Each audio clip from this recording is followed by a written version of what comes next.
call me Squeezy. That's my Twitter handle if you want to tweet at me. Feel free. I do want to apologize. I've been fighting a cough for the past few days. I know it can be very distracting, so I'm going to try and keep that to a minimum, but I'm sure you've all heard me throughout the night. Okay, so gamification. So I've recently gotten interested in this, so I took a couple classes. I'm enrolled in a class right now, and so that is my badge for level 1 on Udemy.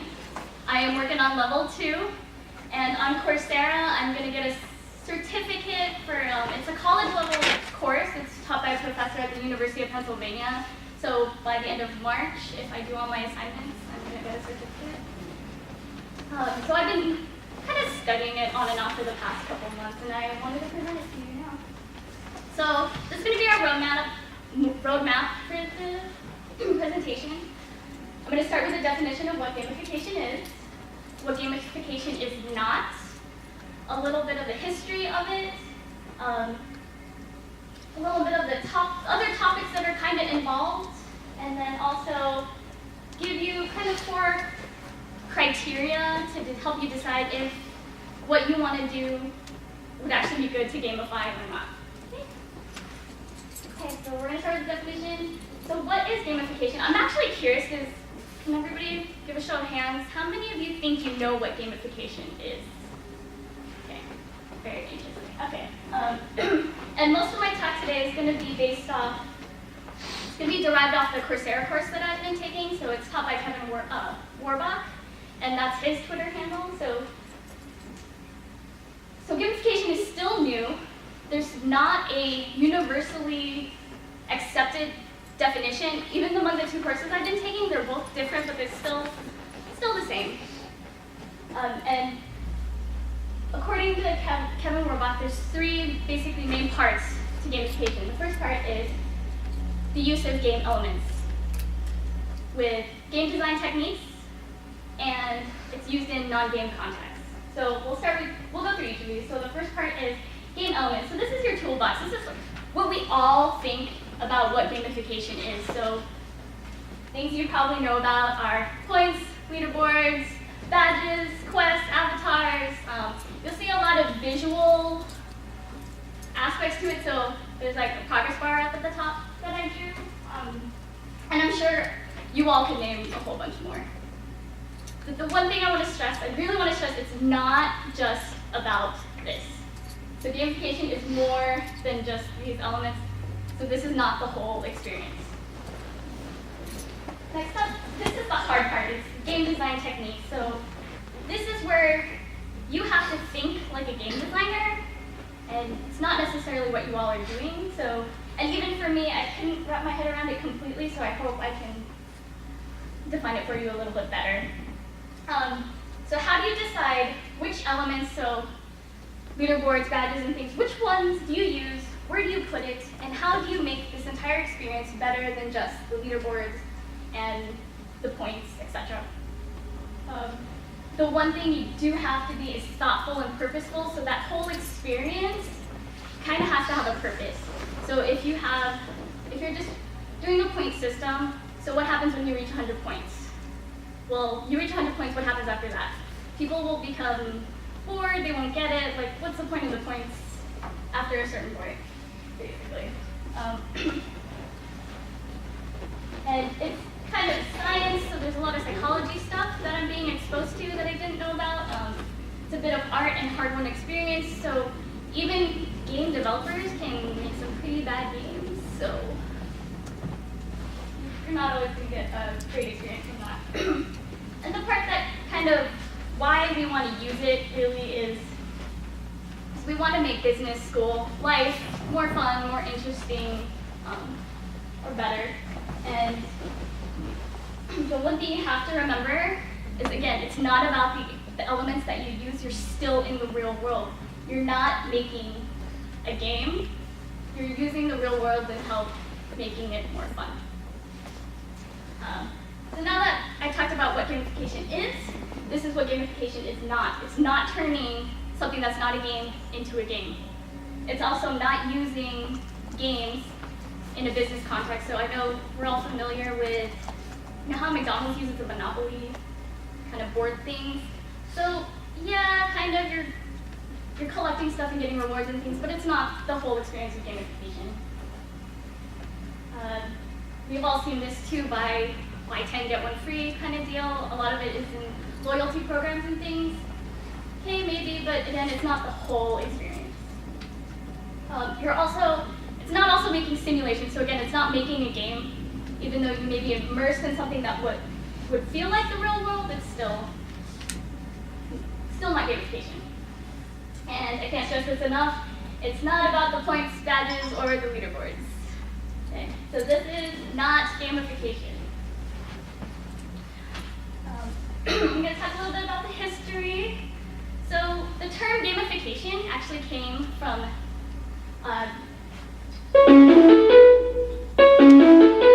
Richard Bartle. Sorry. I'm sorry. Why is it doing this? Why is Hangouts doing this? Of course. How about?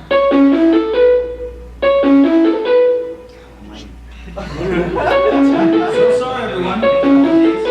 Jason, you should make a blooper reel of this all night. That's okay. Really loud. Okay, so Richard Bartle in 1980 coined the term gamification, but he actually used it in the sense of turning something that's not a game into a game, which is, again, that's not what it is today. Okay. Also, since the 1980s, people have been looking into kind of meshing learning with video games. So I know I see that a lot now, too. And since 2002, there's kind of two movements that have made it really popular. So the serious games, which are simulations, and games for change, so things for social impact, for like major real-world issues. Excuse me, bless you. 2003, the Conundra consulting firm, so they use gamification mechanics or elements, the points, badges, et cetera, for physical products. But it wasn't until 2005, 2007 where Bunchball, I know they're still around, where they're the first platform, the modern platform for gamification, where they help you engage with customers and clients. But it wasn't until 2010 where it really hit big. So it became a common term in 2010, and then Jesse Schell at the G4 conference was the one that really got people to imagine the potential of using gamification. And also that year, there's a TED Talk by Jane McGonigal. Her talk is called Reality is Broken, and she actually wrote a book with the same title. And she believes that games are so powerful that it really can motivate us. And then right now, so as I said, I'm taking a Coursera course. So I believe today that this is such a huge thing that the first week of the course, at the beginning of the course, we started with 19,000 students. I thought that was a lot. By the end of the week, there was 25,000 students. And I double-checked last night, 4 days ago, 60,000 students enrolled in the gamification course. So it's a big deal. Like, people want to learn how to use it. They want to learn more about it. And then in the future, I kind of think that it's just going to flesh out a little more. People will know how to use it better and apply it better. So it'll be around on everything, and with everything else, everything's going mobile. So I just kind of see it happening more in apps or mobile everything. So, like I said, there's other topics and things that I've been learning about and exposed to, and I know I will learn about. So this is my little web guide. It's just kind of, there's gamification in the middle, but there's all these things that are related to it. Mastery, engagement, fun, motivation, behavior change, and onboarding. And what I really loved about the onboarding part is that, what's the statistic? You have 30 seconds to get someone to decide whether or not they want to use your app or stay on your website. So I kind of think that's a big deal. So you want to make it fun for them and not have them freak out about all this stuff that's on there. You want to be able to help them learn how to use it. Actually, so is gamification right for you or what you're doing? So there's four criteria that can help help you decide. The first is motivation. So is kind of what you're doing valuable for your user. Meaningful choices. So users want to be able to decide to choose their path or whatever they're doing with your product. There's still structure. This is a lot of the data end on your side. So you want to know what they're choosing, why they're choosing it, and kind of where they're going and what other choices they can make once they make that choice. And then you want to make sure you prevent potential conflicts. So there was an example they gave where leaderboards could be bad if they're tied into things like salary and bonuses. So let's say you're a salesperson and you're starting off. You're going to be down here and all the top stars are going to be up here. But if you're starting here and all the salary, nice stuff is up here, that climb up is not going to be very fun or motivational for you. It's going to be stressful because you want the money that's up here. Right, maybe? And the one thing I want to point about Piece 4, it's not like, yes, it's motivational, but no, it doesn't avoid potential conflicts. It's more of,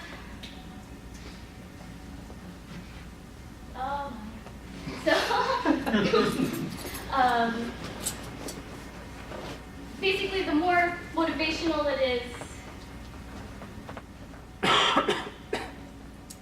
the better it would be for gamification. Like, it'll be more successful with gamification, basically. Okay. And then, so I know I talked super, super fast, so I'm sorry. So gamification, recap. It is the use of game elements and game design techniques in non-game contexts. It's not about turning something that's not a game into a game or just slapping on points or leaderboards and badges. So the history, 1980 is really when the term came around, but 2010 is really when it's a big thing now. There's a lot of different elements to it and things like psychology that you kind of can incorporate into your elements. And so motivation, meaningful choices, structure, and avoiding potential conflicts are the 4 things that could help you decide whether or not to gamify a system. Thank you.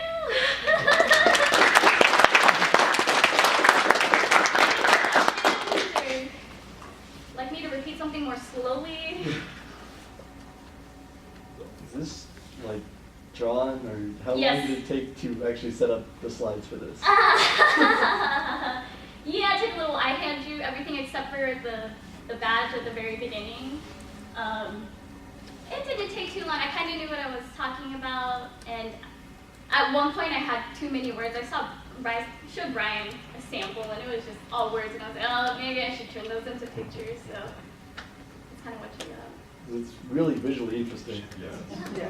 Thank you. Really cool. Yeah, for like game design, one of the hardest aspects is like finding a way to guide the player with you're not like overflooding them with information, you just like give them a little bit. Is that part of gamification? Yeah, I think it's the cascading information theory, I think is actually what it's called. It's basically you only give them enough to survive. So if I were to start playing like a driving video game, like I would really just need to know gas and brake at the very beginning, and then you can get into all the fun stuff later on. And Yeah, I think an interesting thing about gamification is that if you do it right, you end up with a really good UI UX kind of thing, and if you had a really good UI UX, you might not need the gameplay kind of components to it to keep users interested. Yeah, it's just one of an option. And there was a comment in one of the videos that if your product sucks, gamification's not really going to make it better. People will know. Yeah. So do you know, are like businesses using this to motivate within, like, their workers, employees? For employees, there's all these different kind of categories, which like external to your business, internal to your business, and again, social change is kind of the big thing. I've seen it. Gosh, most of I didn't really see I didn't get into it too much, so I don't know exactly what examples to do, unfortunately. But I know they are doing it. And a lot of times it's usually social networking type internal things, but it's there. Holacracy is Zappos.